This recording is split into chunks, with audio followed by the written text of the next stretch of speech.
20 minute આ રીતે શાક બાફ્યા બાદ ચલો હવે આપણે તેની આગળની પ્રોસેસ કરીએ। જેટલું વરાળ્યું કર્યું હોય ને એ પ્રમાણેનું આપણે તેલ લેવાનું છે। આપણે આટલા વરાળિયામાં આટલું તેલ તમારે સમજી જવાનું। ચલો તેલ આવી જાય ને એટલે આપણે ગાર્લિક છે, આદુ છે અને મરચાની પેસ્ટ નાખશું, પછી ટમેટાની પ્યુરી અને કાંદાની પ્યુરી નાખશું, એને પહેલા પાકવા દેશું, પછી બીજા બધા મસાલા છે ને આપણે એમાં એડ કરશું। આ રીતે તેલ આવી જાય ત્યારબાદ આપણે આદુ લસણની જે પેસ્ટ કરી હતી એ તેમાં એડ કરશું। જો છો કેવી આમાં એડ કરી દીધી છે ટમેટાની પેસ્ટ યસ કાનો અને કાનુનો હાલ જોઈ લ્યો,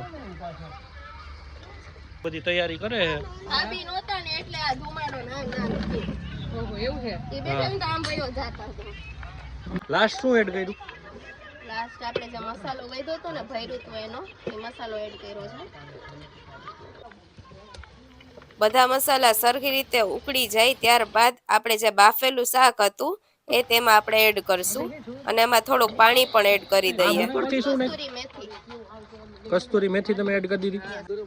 it's a final view. Kanbhai સુગંધ આવી? અરે ફર્સ્ટ ક્લાસ હો, એક નંબર। ખાવ ખોટા વખાણ નો કરતો? ના ભાઈ ના। હા એ મામી ડુંગળી ટમેટાનું સ્લાઈડ નો અહીંયા જે પાપડી થાય છે, કોરાયેલા મરચા થાય છે, અમારા બધા હેલ્પિંગ હેન્ડ રેડી જ છે। જો કયો એટલે રેડી થઈ જાય તરત। આમાં તો હું બધાય કરે ને તો જ થાય બધાયને જેન્યુઅન રેવ્યુ આપણે ભાભી પાસે લઈએ। ચાખી નતો જો શાક છે એક નંબર થયું હો, કાઈ ઘટે નહીં। ચાખ્યું કે ખાલી ખાલી? આમ કાનભાઈ ને પૂછો, કાનભાઈ જેન્યુઅન રિવ્યુ આપે છે। બહુ ફર્સ્ટ ક્લાસ, એક જ નંબર, કાઈ ઘટે એવું જ નથી ભાઈ, બહુ જોરદાર।